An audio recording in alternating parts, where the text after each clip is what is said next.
కుమార్ రాజు గారు. అధ్యక్ష, దీంట్లో నేను క్వశ్చన్ వేసినప్పుడు అధ్యక్ష, ఈ whether the government notice that the circular number 1/2019 dated 1/1/2019 is not being implemented since 2019 అని చెప్పి ఒక క్వశ్చన్ వేసాం అధ్యక్ష. అది అన్ఫార్చునేట్గా దీంట్లో ఇది మిస్ అయినట్టుందండి, మిగిలినవన్నీ వచ్చినాయి. బట్ ఏదేమైనా మంత్రివర్యులు కూడా నేను ముందే చెప్పడం జరిగింది అధ్యక్ష, వారి దగ్గర ఆన్సర్ కూడా ఉంటుందని భావిస్తున్నాను అధ్యక్ష. అధ్యక్ష, ఇది ఏంటంటే ఏపీఎస్ ఆర్టీసీ 49,000 మందికి సంబంధించిన విషయం అధ్యక్ష. ఇది సుమారు ఈ 19,000 డ్రైవర్స్ ఉన్నారు, కండక్టర్స్ 17,000 మంది ఉన్నారు అధ్యక్ష. ఇప్పుడు మంత్రివర్యులు చెప్పారు ఏంటంటే కేవలం ఏదో కొన్ని వందల్లోనే 1,700 లేకపోతే 500 మంది షార్టేజ్ ఉన్నారని చెప్పి మంత్రివర్యులు చెప్పారు అధ్యక్ష. అధ్యక్ష, APS RTC joint commissioner PTD dated 29/8/2024లో ఇచ్చిన రిక్వైర్మెంట్ ఏంటంటే అధ్యక్ష, 7,545 వేకెన్సీస్ ఉన్నాయి 18 కేటగిరీస్లో అని చెప్పి ఆ మా ప్రపోజల్ పంపించడం జరిగింది అధ్యక్ష. అది మంత్రివర్యుల దృష్టిలో ఉండకపోవచ్చు. దయచేసి 29/8/2024 సర్క్యులర్ దయచేసి తమరు చూడండి అధ్యక్ష. మీ ద్వారా నేను మంత్రివర్యులకు చెప్తున్నాను అధ్యక్ష. అధ్యక్ష, దీంట్లో షార్టేజ్ ఎంత దారుణంగా ఉందంటే అధ్యక్ష, విపరీతమైన షార్టేజ్ ఉంది అధ్యక్ష. వీరు చెప్తున్నది చాలా తక్కువ చెప్తున్నారు అధ్యక్ష. ఎందుకంటే అసలు ఈ ఏపీఎస్ ఆర్టీసీలో డ్రైవర్స్ కండక్టర్స్ పోస్టులు 2012 తర్వాత మళ్ళీ ఎప్పుడు రిక్రూట్మెంట్ జరగలేదు అధ్యక్ష. తర్వాత అధ్యక్ష 2014 నుంచి 19 వరకు షార్ట్ ఫాల్ పెద్దగా లేదు, అందుకని రిక్రూట్మెంట్ చేయలేదు. కానీ ఎన్నోసార్లు 2019 నుంచి 24 వరకు రిక్రూట్మెంట్ ఉండాలని చెప్పి చాలాసార్లు ప్రభుత్వానికి రిక్వెస్ట్లు చేసినా సరే ఆ రిక్వెస్ట్ని పాత ప్రభుత్వం పట్టించుకోలేదు అధ్యక్ష. అధ్యక్ష, దీంట్లో వెరీ వెరీ ఇంపార్టెంట్ ఏంటంటే అధ్యక్ష, ఈ డ్రైవర్స్ లేని మూలాన ఏపీఎస్ ఆర్టీసీ వ్యవస్థలో ఉన్న అధికారులు ఆన్ కాల్ డ్యూటీ సిస్టమ్ ఉంది అధ్యక్ష. అంటే ఫోన్ చేసి రేపు పొద్దుటే బస్సు డ్రైవర్ లేరు మీరు వచ్చేయండి అంటే ఫోన్ చేసి 1 డే ముందు వాళ్ళని తీసుకుని వచ్చి వాళ్ళకి కావాల్సిన రిక్వైర్మెంట్ ఏంటంటే కేవలము 1.5 year ముందు నుంచి వాళ్ళకి హెవీ డ్రైవింగ్ లైసెన్స్ ఉంటే సరిపోతుంది అధ్యక్ష. వాళ్ళని తీసుకొచ్చి బస్సులు నడుపుతున్నారు అధ్యక్ష. మళ్ళీ సాయంత్రం కల్లా డ్యూటీ అయిపోయిన వెంటనే 800 రూపాయలు ఇచ్చి పంపించేస్తారు అధ్యక్ష. ఇది ఆన్ కాల్ సిస్టమ్ ద్వారా చేస్తున్న వల్ల 70 సంవత్సరాలు ఎప్పుడు లేదు అధ్యక్ష. 76 సంవత్సరాలు అయింది ఏపీఎస్ ఆర్టీసీ వచ్చి. అప్పటి నుంచి కూడా ఇటువంటి system on call duty system అనేది లేదు. అది పాత ప్రభుత్వం నుంచి మొదలుపెట్టారు అధ్యక్ష. ఇది చాలా అత్యంత దారుణం అధ్యక్ష. ఎందుకంటే బస్ డ్రైవింగ్లో ట్రైనింగ్ ఉందా లేదా అనేది కూడా చూడకుండా చేయటం అనేది ఇది కరెక్ట్ కాదు. అట్లాగే వాళ్ళు మెడికల్గా ఫిట్గా ఉన్నారా లేదా, ఎక్స్పీరియన్స్ ఉందా లేదా, అటువంటిది కూడా చూడకుండా ఆ విధానాన్ని మళ్ళీ మన ప్రభుత్వం వచ్చిన తర్వాత కూడా కంటిన్యూ చేయకూడదని చెప్పి మంత్రివర్యులకు నేను తెలియజేసుకుంటున్నాను అధ్యక్ష. అధ్యక్ష, ఇంకొక విషయం ఏంటంటే ఇది ఇటువంటి ఆన్ కాల్ సిస్టంలో ఏదైతే డ్రైవర్ని ఎక్స్పీరియన్స్ లేని డ్రైవర్ని తీసుకుని వచ్చిన వలన ఇదివరకు ఏలూరు నుంచి భీమవరం సర్వీస్లో ఏలూరు డిపోకి చెందిన బస్సు అధ్యక్ష మండవల్లి దగ్గర బస్సు ఓవర్ స్పీడ్ తోటి టీవీఎస్ 50ని గుద్ది ఒక భార్య భర్తలు చావుకి కారణమైంది అధ్యక్ష. వాళ్ళ వయసు కేవలము 47-50 సంవత్సరాలు ఉన్న వాళ్ళ అధ్యక్ష. వాళ్ళు చనిపోయారు అధ్యక్ష. అట్లాగే అధ్యక్ష, ఈ బస్సు కూడా పక్కన పడిపోయింది అధ్యక్ష. ఆ బస్సు నెంబర్ 0446 అధ్యక్ష. సుమారు 1 year అయింది. ఇది ఆన్ కాల్ డ్యూటీ సిస్టమ్ని ఇది కేవలం ఒక ఎగ్జాంపుల్గా తమ దృష్టికి నేను చేసుకొని వస్తున్నాను అధ్యక్ష.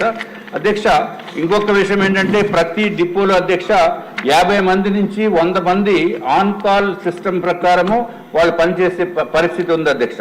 టోటల్గా అయితే మనకి 169 డిపోలు ఉన్నాయి అధ్యక్ష. అంటే సుమారు 6,000 మంది నుంచి 7,000 మంది ఆన్ కాల్ డ్యూటీ సిస్టంలో పనిచేస్తున్నారు అధ్యక్ష. ఇది వాళ్ళని కావాలంటే రెగ్యులరైజ్ చేసి వాళ్ళకి పూర్తి ట్రైనింగ్ ఇచ్చి రెగ్యులరైజ్ చేసి ప్రజల సురక్షితంగా ప్రయాణం చేసేటట్టు తీర్చిదిద్దవలసిన బాధ్యత ఏపీఎస్ ఆర్టీసీ అధికారులపైన ఉంది అధ్యక్ష. అధ్యక్ష, క్లోజ్ చేస్తాను అధ్యక్ష. అధ్యక్ష, ఇంకొక వెరీ వెరీ ఇంపార్టెంట్ ఏంటంటే అధ్యక్ష, ఈ 1/2096 అధ్యక్ష. ఇది సారీ అధ్యక్ష, ఇది 1/2019 dated 11/2019 అధ్యక్ష. ఇది మన పాత ప్రభుత్వము ఏదైతే జగన్మోహన్ రెడ్డి గారి ప్రభుత్వం ఉందో ఆ ప్రభుత్వము దీన్ని కంప్లీట్గా విస్మరించింది అధ్యక్ష. దీని ప్రకారమే అన్ని డిపోలకి ఇన్స్ట్రక్షన్స్ ఇవ్వాల్సిన రెస్పాన్సిబిలిటీ మంత్రి గారికి ఉందని చెప్పి తమ దృష్ట్యా నేను తెలియజేసుకుంటున్నాను అధ్యక్ష. ఎందుకంటే అంతకుముందు 13/3/2018లో 1/2018 అని చెప్పి ఒక సర్క్యులర్ రిలీజ్ చేయడం జరిగింది అధ్యక్ష. సబ్సిక్వెంట్గా మళ్ళీ దాన్ని రివ్యూ చేసి 1/2019 11/2019 డేటెడ్ 1/1/2019 నుంచి మనకి ఆ సర్క్యులర్ ఉంది అధ్యక్ష. దాని ప్రకారమే పనిష్మెంట్స్ కానీ ఏదైనా చేయవలసిన బాధ్యత ఉంది అధ్యక్ష. ఇది లేని మాలని అధ్యక్ష క్లోజ్ చేస్తున్నా అధ్యక్ష.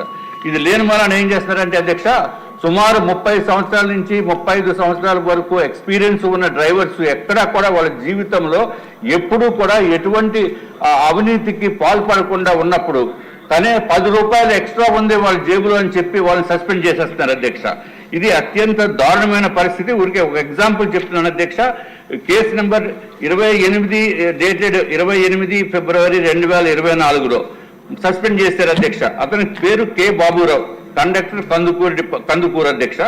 అతనికి 37 సంవత్సరాలు క్లీన్ రికార్డు ఉంది అధ్యక్ష. 37 సంవత్సరాలు క్లీన్ రికార్డు ఉంటే 49 సీటింగ్ కెపాసిటీ ఉన్న బస్సులో అధికారులు తనిఖీ చేసినప్పుడు 30 రూపాయలు ఎక్స్ట్రా ఉందని చెప్పి సస్పెండ్ చేసేస్తే ఇది ఎంత దారుణమో ఒకసారి మీరు అర్థం చేసుకోవాల్సిన అవసరం ఉంది అధ్యక్ష. ఏదైతే ప్రయాణికుడు దాంట్లో ఉన్నవాడు తర్వాత ఇంటికి వెళ్ళిపోయిన తర్వాత అమ్మాయి మళ్ళీ ఇన్ రైటింగ్ లెటర్ ఇచ్చి, అయ్యా నా తప్పు పొరపాటు, నేను డబ్బులు ఇవ్వలేదు, నేను టికెట్ తీసుకోవడం మర్చిపోయాను అని చెప్పి లెటర్ ఇచ్చినప్పటికీ కూడా ఈ విధమైన పరిస్థితి 10 రూపాయలకి 30 రూపాయలకి సస్పెండ్ చేసేస్తామంటే అసలు ఎంత దారుణం అధ్యక్ష ఇది. దయచేసి ఇమ్మీడియట్ గా అధ్యక్ష మా పార్టీ తరఫున కూడా మేము డిమాండ్ చేస్తున్నాము. 1/2019 డేటెడ్ 1/1/2019 సర్క్యులర్ ప్రకారమే ప్రతి ఒక్కరూ నడుచుకోవాల్సిన అవసరం ఉందని చెప్పి మీ ద్వారా మీ మంత్రులకి నేను రిక్వెస్ట్ చేస్తున్నాను అధ్యక్ష. కొన్ని చాలా ఉన్నాయి అధ్యక్ష, ఇవన్నీ కూడా నేను చెప్పాలంటే చాలా టైం అవుతుంది కాబట్టి ఈశ్వర్ గారు సార్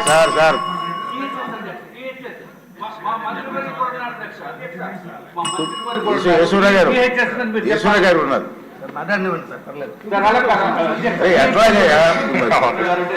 నెక్స్ట్ సారీ మీరు మాట్లాడిన తర్వాత మినిస్టర్ గారు ఆన్సర్ ఇస్తారు. వారికి లేదు ఇంకా కూర్చోండి మాట్లాడండి. నెక్స్ట్ మంత్రి గారు మీరు అధ్యక్ష ఈహెచ్ఎస్ ఏంటంటే అంతకుముందు ఎంప్లాయీస్ హెల్త్ స్కీమ్ అధ్యక్ష. ఇదివరకు ఏపీఎస్ ఆర్టీసీ ప్రభుత్వంలోకి విలీనం అవ్వకముందు వాళ్ళకి అన్ని సదుపాయాలు ఎక్కడ వాళ్ళకి ఏపీఎస్ ఆర్టీసీలో ఉన్న హాస్పిటల్స్ దగ్గరికి వెళ్తే రిఫరల్ ఇచ్చి వాళ్ళకి మంచి వైద్యం వచ్చేది అధ్యక్ష. ఎప్పుడైతే ప్రభుత్వంలోకి విలీనం అయిపోయిందో ఏపీఎస్ ఆర్టీసీ, వాళ్ళు ఎక్కడికి వెళ్ళినా మాకు ఆ పేమెంట్లు ఇవ్వలేదు అంతకుముందు, అందుకని మీకు ఇక్కడ మేము ట్రీట్మెంట్ చేయము, మీరు బయటికి పోండి అంటే వాళ్ళకి పాపం ఎక్కడికి వెళ్ళాలో తెలియనటువంటి పరిస్థితి. బయటికి వెళ్తే ప్రైవేట్ హాస్పిటల్స్కి వెళ్తే విపరీతమైన డబ్బులు అయిపోతున్న పరిస్థితి కూడా ఉంది, వాళ్ళకి రిఫండ్ రాదు. కాబట్టి రిక్వెస్ట్ ఏంటంటే అధ్యక్ష, ఏదైతే అంతకుముందు ఏపీఎస్ ఆర్టీసీలో ఉండేదో అదే విధంగా ఇప్పుడు కూడా ఫాలో అవ్వాల్సిందిగా మంత్రివర్యులు నేను కోరుకుంటున్నాను అధ్యక్ష. ఇదివరకు కూడా నేను లాస్ట్ సమావేశాల్లో కూడా మా మంత్రివర్యులను కూడా ఆరోగ్య శాఖ మంత్రివర్యులను కూడా అడిగాను అధ్యక్ష. ఆయన కూడా చూస్తామన్నారు. ఇప్పుడు ఇద్దరు మంత్రులు పక్కనే ఉన్నారు కాబట్టి దయచేసి కూడబలుక్కుని రేపు నుంచే అది అమలు అయ్యేటట్టు చూడవలసిందిగా మిమ్మల్ని కోరుతున్నాం అధ్యక్ష.